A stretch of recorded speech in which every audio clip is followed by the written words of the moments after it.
வணக்கம் ஃப்ரெண்ட்ஸ், எல்லோரும் எப்படி இருக்கிறீங்க? இன்றைக்கி நான் உங்களுக்கு சாஃப்டான இடியப்பம் எப்படி செய்கிறதுன்ட்டு சொல்லித்தர போகிறேன். நிறைய பேருக்கு இடியப்பம் செய்கிறது எப்படின்னு தெரிஞ்சிருக்கும்.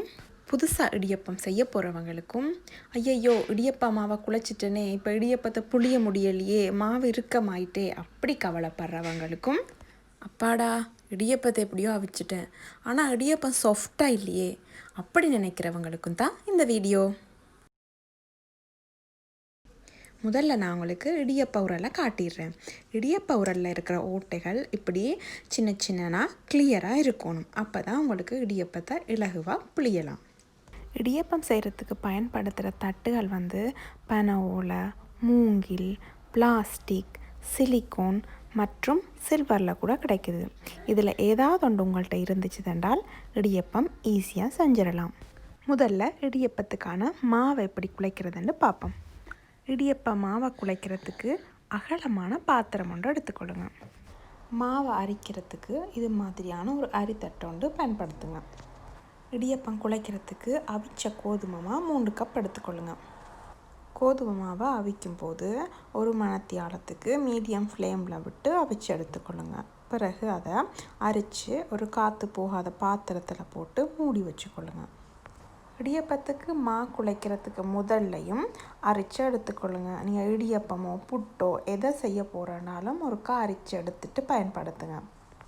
பார்த்திங்க தானே, ஏற்கனவே மாவு அரிச்சிருந்தாலும் இதுக்குள்ளே சின்ன சின்ன கட்டிகள் இருக்குது.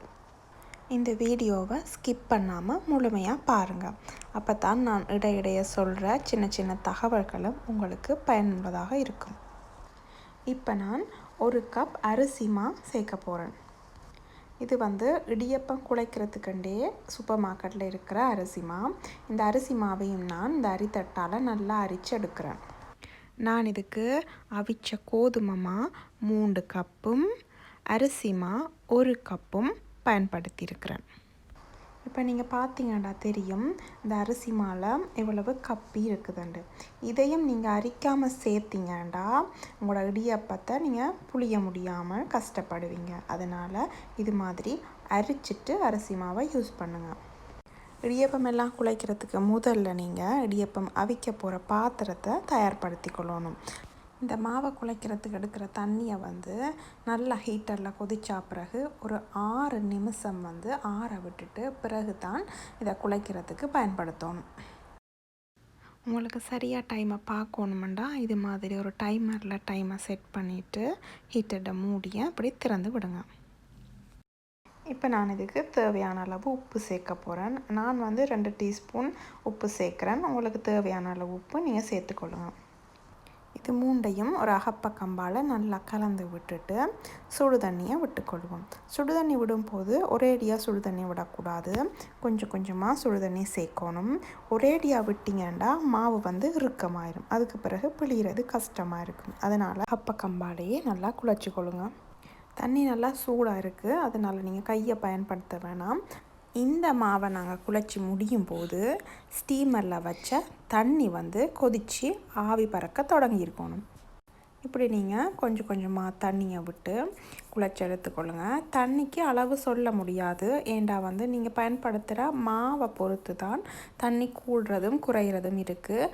நான் இதில் காட்டுற மாதிரி கையில் ஒட்டாத பதம் வரும் வர அந்த சுடு தண்ணியை விட்டு நல்லா குழைச்சி எடுத்துக்கொள்ளுங்க. இடியப்பம்மா குழைக்கிற பதம் பிழைக்கிறதுக்கு சுடு தண்ணியும் ஒரு முக்கிய காரணம். நீங்கள் சுடு தண்ணியை சரியான பதத்தில் இதுக்கு விடாட்டி உங்களோட இடியப்பம் கல் மாதிரி இருக்கும். இல்லாட்டி இடியப்பம் அவிச்சா பிறகு துண்டு துண்டாக உடைஞ்சி போகும். அதனால் நீங்கள் இடியப்பத்துக்கு விடுற சுடு தண்ணியை நல்லா பதமாக விட்டுக்கொள்ளணும். அப்போ தான் நல்லா சாஃப்டாக இடியப்பம் இருக்கும். நாங்கள் குழைச்செடுக்கிற மாவு இது மாதிரி நல்லா சாஃப்டாக கையில் ஒட்டாத மாதிரி இருக்கணும்.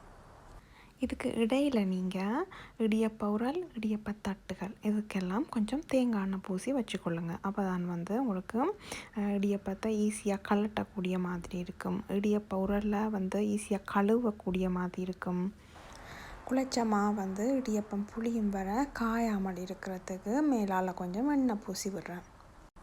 இடியப்ப உரலுக்கு போடுறதுக்கான மாவை இதில் எடுக்கும்போது ஒரு பக்கத்துலேருந்து எடுத்துக்கொண்டு போங்க. இது மாதிரி கையால் ஒரு பிடி அளவு மாவு எடுத்து இடியப்ப உருளைக்குள்ளே போட்டு இடியப்பத்தை பிழிய தொடங்குங்க.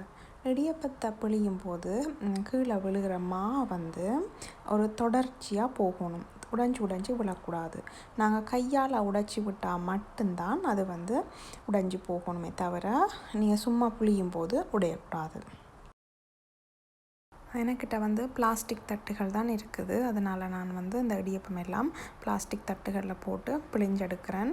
ஸ்டீமருக்கு விட்ட தண்ணி நல்லா கொதித்து ஆவி எழும்பின பிறகு ஒரு 7-8 இடியப்பத்தை அதுக்குள்ளே வச்சுட்டு மூடி விடுங்க.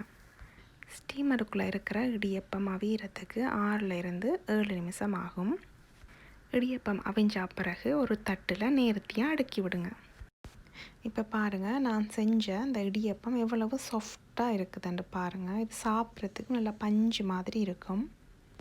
இது மாதிரியாக நீங்கள் இடியப்பம் வீட்டில் செஞ்சு பாருங்கள். செஞ்சுட்டு எப்படி இருக்குதுன்னு கமெண்ட் பாக்ஸில் கமெண்ட் பண்ணுங்கள். ஏதாவது சந்தேகங்கள் இருந்ததுன்றாலும் கேளுங்க. இடியப்பம் எல்லாம் அவிச்சு முடிஞ்ச பிறகு சாப்பிடும் வர அதை மூடி வச்சுருங்க. வீடியோவை இறுதி வரை பார்த்ததுக்கு நன்றி. வணக்கம்.